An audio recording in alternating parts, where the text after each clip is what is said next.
Bom dia a todas e todos. Hoje aqui eu vou falar sobre um tema que costuma ser estudado pelos candidatos quando eles chegam à prova oral. Sempre tem um ponto do edital que pode ser sorteado pelo examinador, que consta lá histórico do direito penal brasileiro, evolução do direito penal.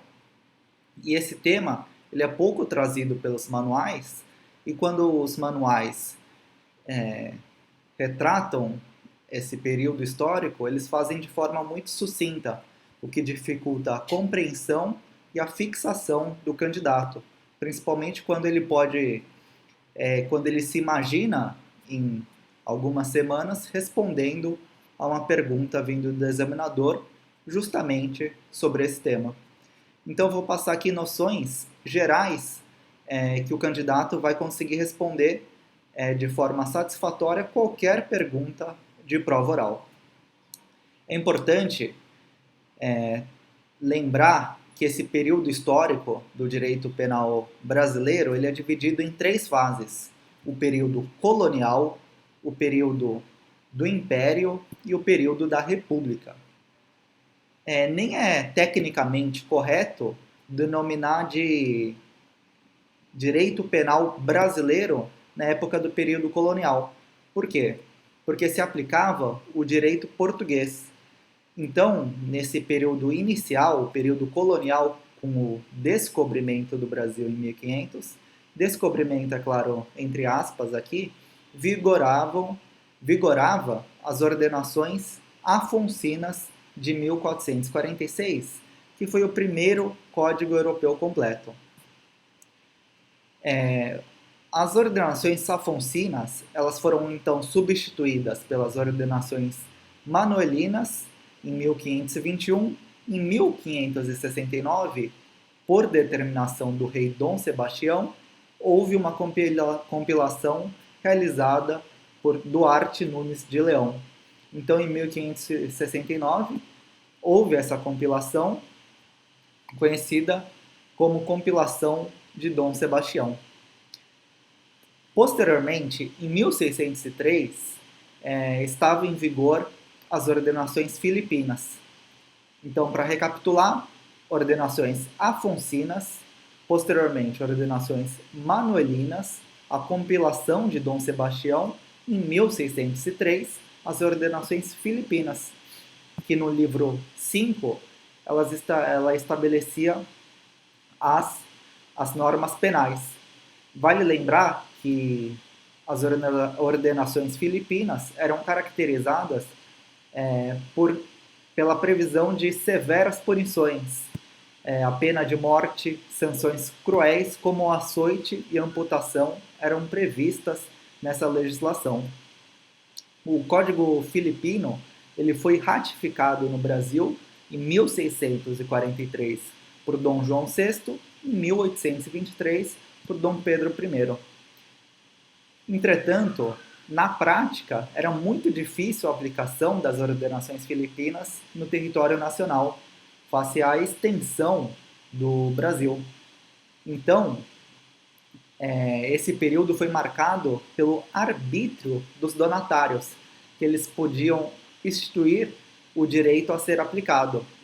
O professor César Bittencourt bem afirma que havia um regime jurídico despótico, sustentado por um neofeudalismo luso-brasileiro. Pequenos senhores que, longe do poder da coroa portuguesa, tinham poder ilimitado para administrar e julgar os seus interesses. Um exemplo aqui para ficar bem ilustrativo como eram essas penas cruéis é a Inconfidência Mineira.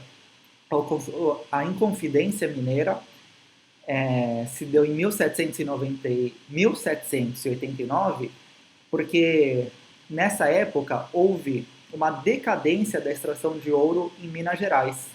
Daí então, a coroa portuguesa, com o intuito de cobrar mais impostos, nomeou um governador em Minas que o objetivo dele era cobrar justamente a derrama, ou seja, aumentar a tributação sobre o ouro.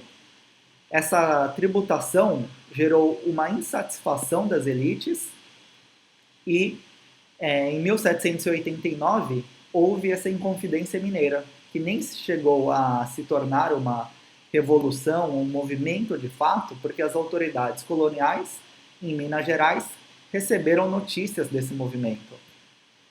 A maioria dos líderes teve a sua pena amenizada. O único que foi gravemente punido foi o Tiradentes. Ele foi submetido à pena de morte, houve a sua decapitação, o desmembramento, e a sua cabeça ficou pendurada em praça pública como forma de mostrar o poder da coroa aos, aos súditos que aqui habitavam. Além disso, a pena transcendeu a pessoa do Tiradentes. Tanto o Tiradentes como os seus filhos e os netos também foram considerados infames. Foram confiscados todos os seus bens e determinado que a casa onde o Tiradentes vivia fosse derrubada. Bom, aqui a gente termina, então, esse período inicial, o período colonial, passamos para o período do Império. O Império se iniciou em 1822, com o grito da independência de Dom Pedro I, e em 1824 tivemos a Constituição Política do Império. A Constituição Política do Império de 1824 estabeleceu em seu artigo 179 a elaboração de um Código Criminal. E 6 anos mais tarde, houve a criação do Código Criminal do Império de 1830. Vale salientar que foi o primeiro código autônomo da América Latina.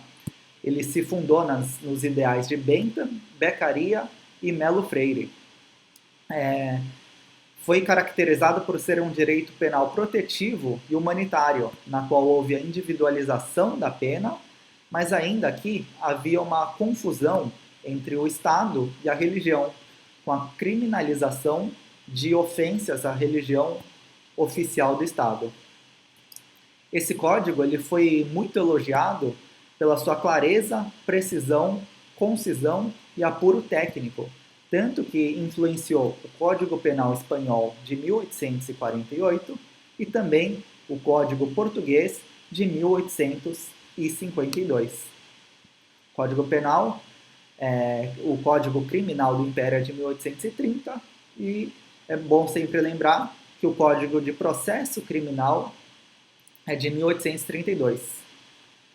Então já tivemos aqui a primeira fase, o período colonial, a segunda fase, a época do Império, e vamos passar para o período republicano, que se iniciou com a proclamação da República em 1889.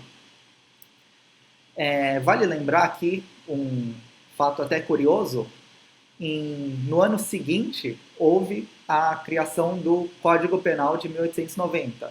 E nesse mesmo ano, 1890, o dia 21 de abril se tornou um feriado nacional, justamente homenageando o Tiradentes, que foi considerado um símbolo antimonarquista. Então se criou esse feriado nacional, dia 21 de abril, homenageando o Tiradentes, justamente quem sofreu aquelas penas cruéis previstas nas ordenações filipinas na época do direito colonial. Voltando aqui para a República, novamente, foi proclamada em 1879, no ano seguinte, o Código Penal de 1890, que foi elaborado antes da Constituição de 1891. Foi um código feito às pressas, com vários defeitos técnicos e considerado pela doutrina como atrasado à ciência de seu tempo. Então, foram necessárias um grande número de leis extravagantes para ir corrigindo essas falhas que o código apresentou. Ele se tornou uma verdadeira colcha de retalhos, tanto é que foi necessário a consolidação de todas essas leis extravagantes, que foram consolidadas na famosa Consolidação das Leis Penais, de Vicente Piragibe, em 1932. Durante o Estado Novo, já em 1937, o Alcântara Machado apresentou um projeto de Código Criminal brasileiro, que foi sancionado após a apreciação de uma comissão revisora, nosso atual Código Penal de 1940, com a reforma da parte geral em 1984. Então, esse daqui é um breve panorama do histórico do direito penal no Brasil. É sempre bom vocês lembrarem desses 3 períodos bem delimitados: direito colonial, o direito penal no Império e, posteriormente, na República, com as características que eu trouxe aqui para vocês. Qualquer dúvida, estou à disposição. Um forte abraço a todos.